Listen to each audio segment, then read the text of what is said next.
Even if the kid played mediocre, it wasn't a bad contract. The only reason it went wrong was because he turned into a complete you-know-what. And yes, it is fair to criticize the Eagles for getting the evaluation of the player wrong. What I'm trying to say is they rarely, and I can't think of one, where they get the contract wrong. They get evaluations wrong all the time. But that to me is a different category.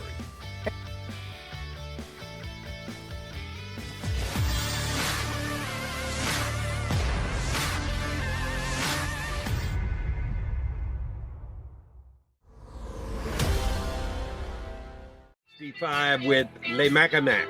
John McMullen and Jody McDonald here with you to get you into a weekend on a Football Friday. Will we get any activity? Not leading into it, but maybe before the day is over. You never know.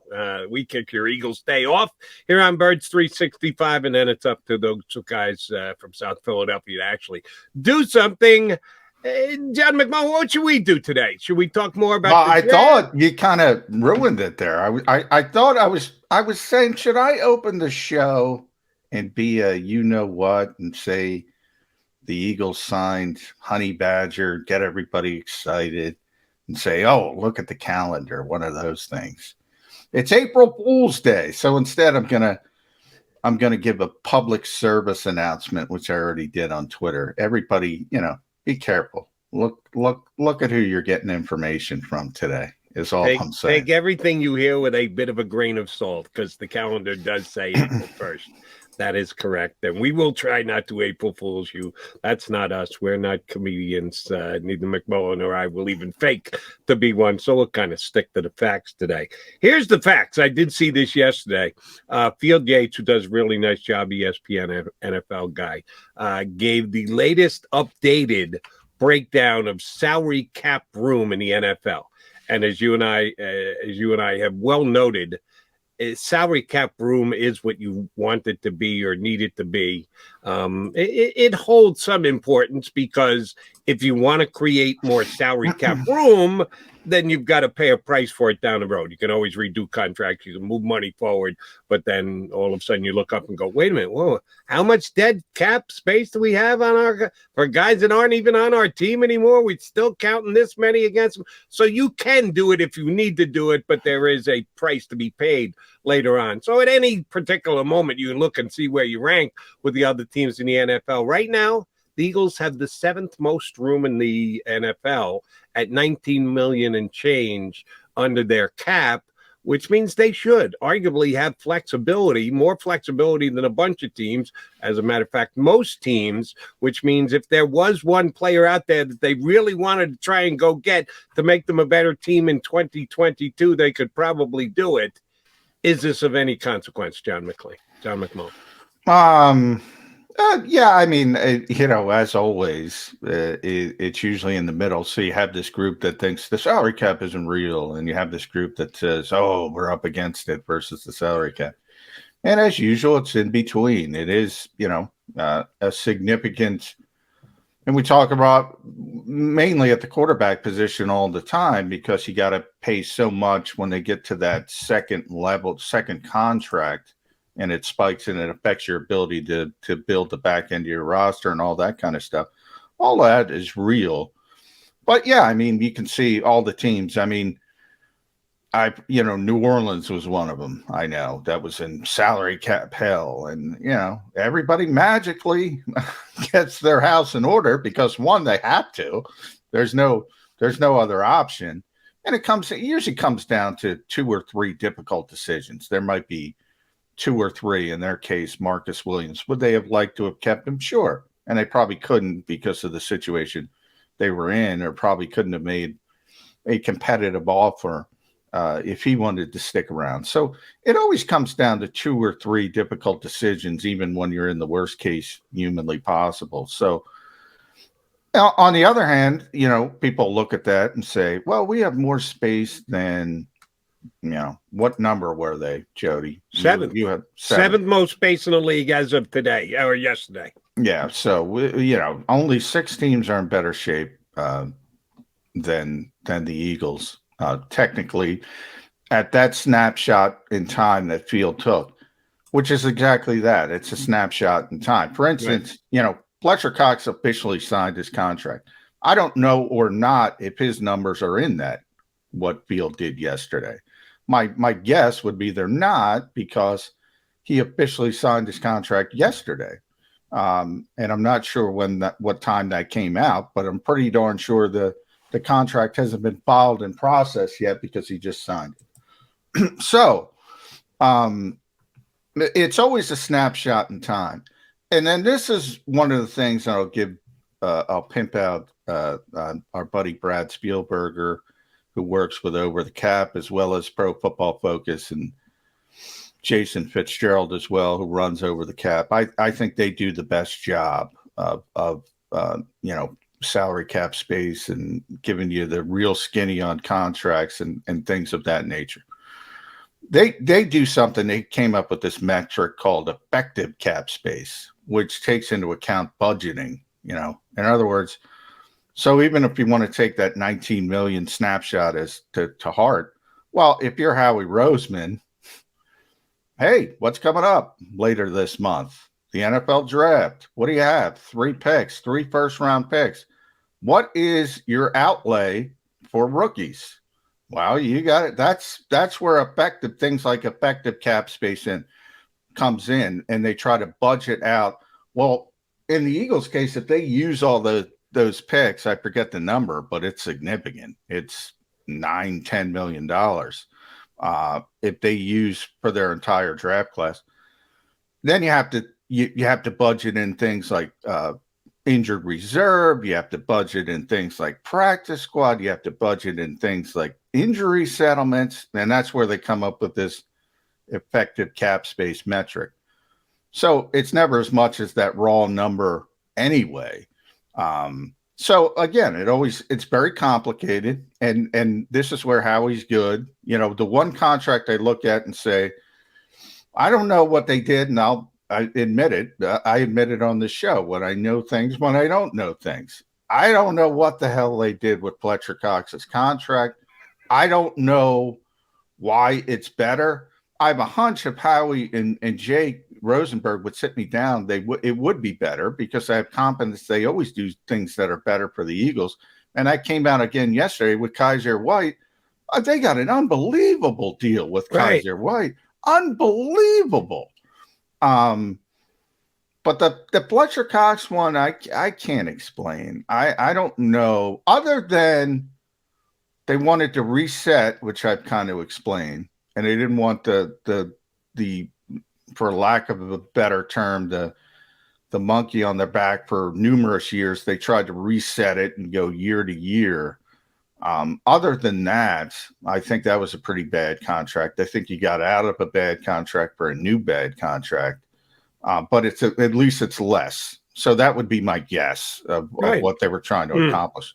Less years. Without knowing the exact details, that makes too much sense to not be exactly what happened. Because as you and I both agree, the Eagles are one of the better teams in the NFL at moving money around and when to take the chance and when to bite the bullet. And I think the Fletcher Cox one was a biting of the bullet for this year, because they do have to take a huge dead cap hit now, but down the road they'll get a break. They saw themselves getting into further cap hell in a future season. Sometimes you got to do that. The Eagles did that last year with Carson Wentz, when some people, Andrew Brandt, John McMullen, said there's no way they're going to move Carson Wentz because it'd be too much of a dead cap hit. Yeah, they did. And you have to do that. That's part of why. And it's difficult to understand. You and I do this for a living, and we don't always understand what's going on. For regular fans, it's that much more to ask.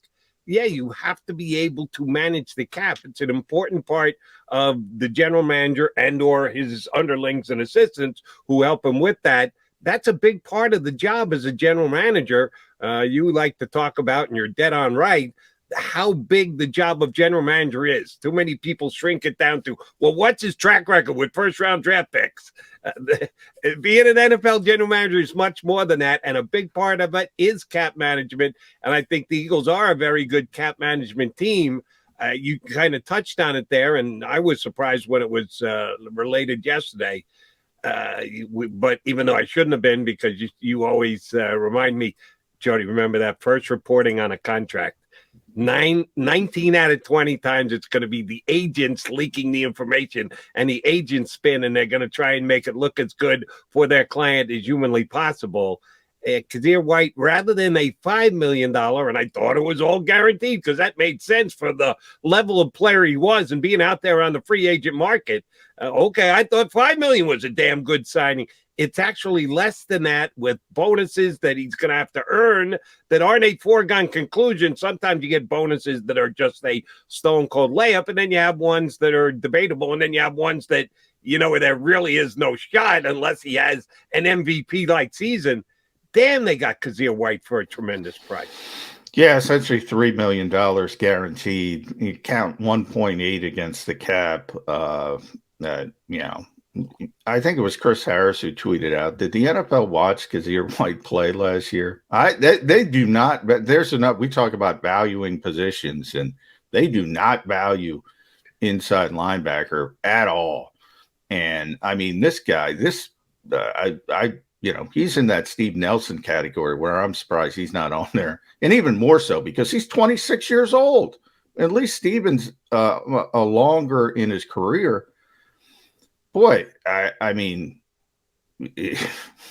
I always say look at the contract and it tells you what you think of the player. In this case, I'm not going to say that. It's just, they took advantage of a situation where by no means am I trying to say, Jody, this is a great player. He's not a great player. He's not an all-pro player. Bobby Wagner signed with the Rams yesterday. There's a Hall of Fame inside all-ball linebacker. Now, his numbers are skewed, the first reports, but, right, he got some significant money. And even though he's a little bit long in his career, he's still a really good player. And obviously he wants to go get another ring and F them picks and all that. We're just going to go all in again for the Rams. They should, to the Rams' credit. And I think it's a good signing for the Rams at this particular time. A lot of teams, and that's that difficult balance. When are you ready? When are you ready? When are you ready? And too many of these teams get into this cycle where they're never ready. And you get, and it becomes a self-fulfilling prophecy. If you consider yourself never ready, guess what? You're never going to be ready. and unfortunately, I see some of that with the Eagles now, to be honest.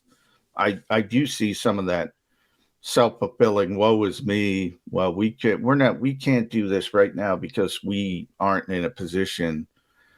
I do see a little bit of that seeping in, not to the degree of certain teams, but a little bit more than there used to be is how I would describe it.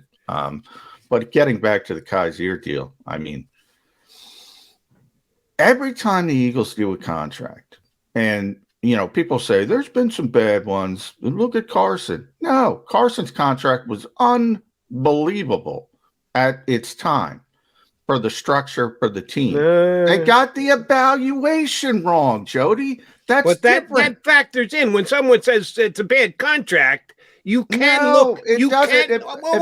Don't tell me no. Well, I'm telling you what I think. If you want to tell me what you think afterwards, okay, fine. Here's the way I look. I'll tell you why you're wrong. When you evaluate a contract, when it's over and done with, you can look back and go, "Wow, that was a bad contract." At the time, you may have thought it was a good contract. Which is a better look? What you think it is on the day he signed it, or on the day the contract is up, or the guy is moved? No, which is an actual better look at a contract? Because if you would have let me finish, it's about the evaluation of the player. They got the evaluation of the player wrong. The contract is about the valuation of the player on the market at the particular time. Now, you can smile all you want, but that's what it is. When Carson Wentz, you can go back, Jody. When Carson Wentz signed that contract, there was nobody criticizing the Eagles for that contract at that particular time because he was still thought up highly. Now, yes, in 2020 hindsight, they got the evaluation wrong of the player. The player turned and went in a vastly negative direction. But what I'm trying to say, and where you're dead wrong, to be blatantly honest, if you look at the quarterbacks since then, and where the prices have gone for the quarterbacks, up and up and up and up for above average quarterbacks to superstar quarterbacks. I'm telling you, the contract was not a bad contract. Even if the kid played mediocre, it wasn't a bad contract. The only reason it went wrong was because he turned into a complete you-know-what. And yes, it is fair to criticize the Eagles for getting the evaluation of the player wrong. What I'm trying to say is they rarely, and I can't think of one, where they get the contract wrong. They get evaluations wrong all the time. But that to me is a different category. And everybody gets evaluations wrong. Now, the more important part, and that's the far more important part, because you need good players to be successful, and being a bookkeeper is not going to excite anybody. But man, they're good with the salary cap. That's all I'm trying to say. And people will point to somebody like Carson Wentz and saying, well, that wasn't good. Yeah, it was good. From a pure salary cap standpoint, it was stinking real good. That's all I'm trying to say. And I think, as I phrase it like that, and correct me if I'm wrong, I think you would agree with that. From a pure salary cap standpoint, that wasn't a bad contract. Right. That's all I'm trying to say. John, I understand what you're trying to say, but I think your way of describing it is inaccurate, or you're not considering enough how you can evaluate a contract as it goes along. There's the minute they put pen to paper, and you can stop, to use a phrase we used earlier in the show, snapshot it and look at it at that very moment and go, damn, that's a really good contract, which stands unto itself as a way to look at a contract. And then there is the more telling way to look at a contract when it has ended, when it has played itself out, when more comes into play, including evaluation, and then you look at the contract and go, oh shit, that wasn't that good a contract. Which of those two things is more important? The snapshot when they put pen to paper, or the snapshot when the contract is run its course? To me, it's when the contract is run its course, when it's over and done with. You're saying that as soon as they sign the contract, that's it. You evaluate it, and it's either a thumbs up or a thumbs down. I'll give you an example. Say no, wait till the contract ends, and then go thumbs up or thumbs down. You're evaluating, and if that's the case, thumbs down on Carson Wentz. We're evaluating two different things. You're evaluating the success of the player. I'll give you another example where I would criticize the Eagles, and I brought this up before. People make fun of the Eagles for saying, well, we consider Jordan Mailata and Josh Sweat and Avonte Maddox and Dallas Goedert as part of what we did in free agency. And they said, and they make fun of them for that. And that's fine. They targeted those players early. They got them all on good, cost-effective, team-friendly contracts. And again, cost-effective for the average person is when guys make millions of dollars, they might not understand what they could have made on the open market, those players. Every single one of them, very desirous for the Eagles, every single one of them. Now, if they didn't identify those players early and they got closer to free agency, and I've said this before, and they franchised Mailata or Goddard, and they re-signed them all in free agency, in the opening days of free agency, I would have sat here and told you the exact opposite, Jody. I would have said, well, they hurt themselves dramatically by waiting as long as they did. That's on the other side of the spectrum. In other words, the average fan would have been more excited because thank God we got Mailata back. Thank God we got Sweat back. Thank God we got Goddard back. Thank God we got Maddox back. But they would have paid the penalty of not doing what they did early, and they would have paid. I don't even know what Jordan would have. Jordan would have exploded. I mean, he would have gotten so much money because of the position he plays. Josh Sweat would have gotten, 12, 13 million a year. Tight end, you saw some of the franchise tags. That's where Dallas would have been in. And Avonte Maddox would probably be, not saying he's the best slot corner, in the NFL, but he's top 5, top 10. He'd probably be paid like the best slot corner in the NFL. And then I would tell you, the Eagles didn't do a good job, Jody. They're good players. They got the evaluation right. But from a contract standpoint, I would tell you they didn't do a good job. Yeah, but see, you can't always know that, John, because maybe they tried to get a deal done and the player just didn't want any part of it.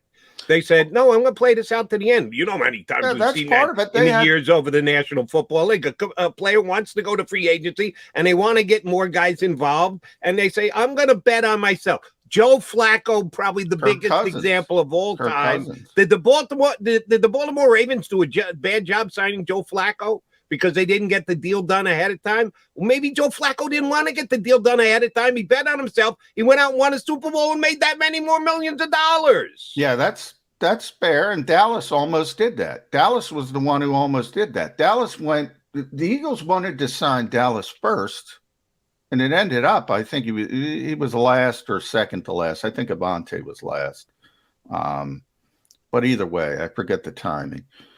They wanted to sign Dallas first before Jordan, before Josh Sweat, before Avante. And Dallas was like, hey, he knew if I get the free agency, I'm going to get paid. And he probably made himself some money even by waiting as long as he did. And if he would have went the entire route, like you just mentioned, I think the best example of all would be Kirk Cousins. I mean, that guy bet on himself twice in Washington and just got franchise tag. Then he got to complete free agency when they couldn't do a third franchise tag because it was completely cost prohibitive. And he gets the first fully guaranteed contract in NFL history. He's had fully guaranteed money for how many years has he been in Minnesota? So 2 years in Washington. I forget how many years. It's at least 4. So 6 plus he's got 3 more. He's got 9 years of fully guaranteed money minimum. That guy is Andrew. We've mentioned Andrew Brandt. He is the business Hall of Famer. He has lapped everybody. Maybe Deshaun Watson can now be in the same conversation. So no, you're right. It's a two-way street. But I'm just saying from a standpoint of contracts, there are times you can get a bad player and sign a good contract, and there are times you can get a good player and sign a bad contract. And I think they're two different evaluations. And 9 times out of 10, and I can't come up with one. I told you, Fletcher, I don't completely understand. I can't really come up with this team signing a bad contract over the last, 10 years. Have they signed bad players? Yeah, a lot of. The only thing you and I disagree on is when you can evaluate a contract. You're leaning toward the minute they sign the contract, you look at it compared to other players around the league, salary cap space, everything else, and you need to put a grade on it at that point and say it's a good contract or a bad contract. You surely can do that. I am not telling you can't do that. That's the way a good football fan would evaluate it. But what I'm saying is, and then comes the more important evaluation. When the contract has run its time, when the statistics have been compiled, when the film has been broken down, when the guy has achieved what he's achieved or not achieved, what he hasn't achieved, that is the more important evaluation of a contract. Let it play itself out. Then you can look back at it in 2020 hindsight, and you know you're getting it right. When you're making the evaluation you're talking about, that's a projected evaluation. That's what you think the player's going to do. I think it's more important, more valid to look at it when the contract is over and done with and say, wow, that was a steal. Wow, that was a great contract. Oh, my God, what the hell were they thinking? It's much more important to look at it when the contract is over and done than before he ever plays it down under that contract. You're only looking at it from a negative standpoint. Like I would absolutely not. No, John, that's not fair. You can absolutely sign a great contract. You sign a guy to a contract, and then he goes out and he raises his game. And he plays great for you. It just becomes a greater contract. No, I mean bad contracts. I'll give you a perfect example. Christian Kirk. right? He might turn into an all-pro player in Jacksonville. I don't think he will, but he might be a star. He might make the Pro Bowl. That's So true. for the sake of this argument, I'm going to say he becomes a consistent Pro Bowl player with Trevor Lawrence in Jacksonville. If we can fast forward 3 years, I'll still tell you that was a bad contract. Because who the hell are they bidding against?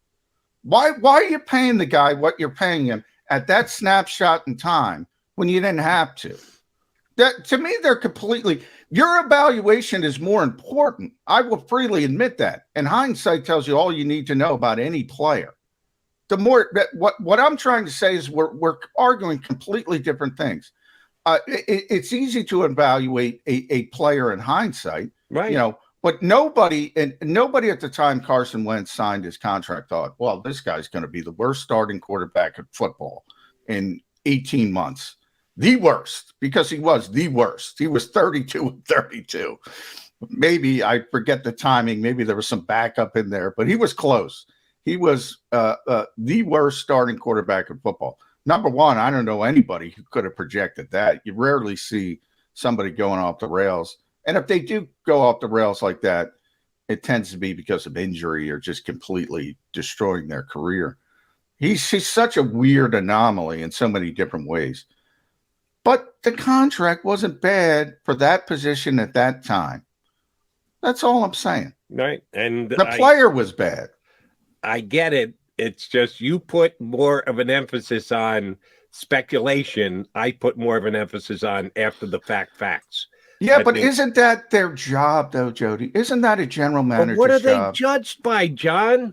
Have you ever heard an owner say, I'm keeping the general manager in place because at the time he signed this mega contract, me and the rest of the world, John McMullen included, thought it was a great contract. No, There's I'm never not been saying one that. guy who's ever saved his job for a move like that after they've gone 2-14. Actually, Howie might be the one guy because Jeffrey's the one owner in this league that constantly says, that constantly values that type of stuff. And by the way, I think Jeffrey's right. I criticize him for plenty of things. But in that instance, I think he's right. And he always talks about, even in evaluation, he talks about, well, I have to decide as the all-star, is our process right? Because you're going to get players wrong. You're going to get players right. Is our process, are we doing the right things or did we make a mistake? All his dribble. Yeah, you know, but it is real. In the case of, and we mentioned the job's bigger than the average fan thinks it is and all that, blah, blah, blah. Now, most owners are not patient because they get so much criticism from people like you and me. And it's really difficult to stay disciplined where you're getting ripped on the radio or on Birds 365 every day. And that's where you see teams moving on so quickly from coaches or GMs or players or what have you. It's really difficult to be disciplined in that type of environment. Doesn't mean it doesn't exist, though. GMs, just like coaches, are hired to be fired. Howie's the only GM that's gotten to hire 3 coaches. It never happens. You know, Jeffrey respects him, likes him, whatever. You can debate all those things.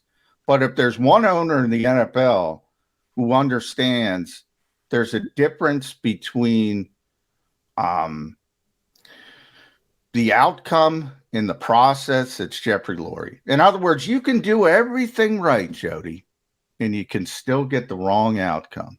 But if you get everything right consistently, you're more likely to get the right outcome. That's what the Eagles believe. You're right about that, comma. But you judge the results.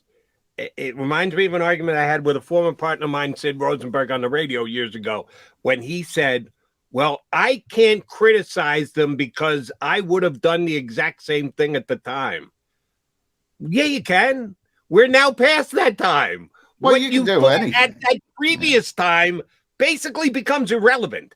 And just because you align with the thoughts of the team at that time with a big decision or a specific move they made should be irrelevant to your ability to judge how it played itself out. You have to judge what happened rather than what you thought about at that moment in time when a move was made. And the line, I can't bring myself to criticize him because I agreed with him.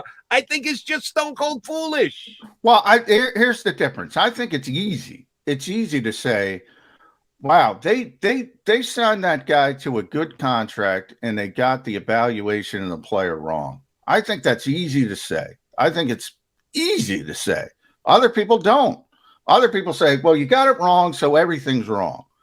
Not every, no, part of it was right. You're right. You can make a smart business decision at a particular time and it works out wrong. That's where you and I are on the exact same page. It just seems to me like I think that's the more important of the two. No matter how good a decision, right or wrong, in the moment, facts in place, everything else, no matter how good it looks at any given time when you make a decision, much more important is 2, 3, 4 years, depending on how long a contract runs down the road. After it's done, that's much more important than how it looked in the moment to me. Well, we don't even disagree with that. It's always the most important part is, do you get the player right? Do you get the player wrong? That's always the most important part. Always. Right. But that's what was the Carson Wentz contract signed by the Philadelphia Eagles a good one or a bad one? Good one. Say it was a bad one. The results are in. You just said we look at it the same, but how can you possibly say that after the fact? Because you're not. You just agreed with me. You just agreed with me, and you're contradicting yourself. I said they signed a good contract. They got the player wrong. You agreed and said you could make a good decision. John, it turns out bad. Does not the way it played out factor into whether the contract was good or bad? It factors out into you got the player wrong. I said it's not typical. For me, it's not typical. The player is the contract. The player is not the contract. All right, so there's exactly where we disagree. Yeah. You take the contract and look at it as an individual entity, the decision a team makes at that time, frozen in time, and you judge that. I add to it. It's an ongoing evaluation. The day they make it is very important. And then it can change, and then it can change, and that can change as the player performs or doesn't perform. And then when it stops, that's when the actual true evaluation of a contract and a decision is made. Yeah, but if you're evaluating a general manager, what is the better way to evaluate a general manager when you shut out everything, the white noise, the fan base? What is the better way to evaluate a general manager? Just on the black and white of this player stinks, or the process that Jeffrey Lurie talks about with his buzzwords? The results, of course. Well, then you're going to, you know what you're going to have? You're going to have a guy who just signs good players and doesn't care about the cost, and then you're going to be in salary cap hell. Not necessarily. How's Belichick been doing it for all these years? He brings in guys that other teams don't necessarily think, and they make them into that good players, the guys who are making the decisions along with him, but he's the main mover and shaker. We all know it. He continues to do it and did it for 2 decades and dominated the league. It doesn't always have to be, you got to get the best players and get yourself. Yeah, but now you want to. Now the Rams are a team right now who are doing it that way, all in, F those draft picks. But you can do it correctly and keep balance and win for years on years and years and years. It is doable. Well, yeah, it is doable if you get Tom Brady. But I don't want to criticize Bill Belichick because I'm 100% on the Bill Belichick train. But we'll continue. We got to get the Bobby Coates. He's waiting for us. Our first time out of the day here on Birds 365. Our buddy Bob Groats is up next. Keep it right here.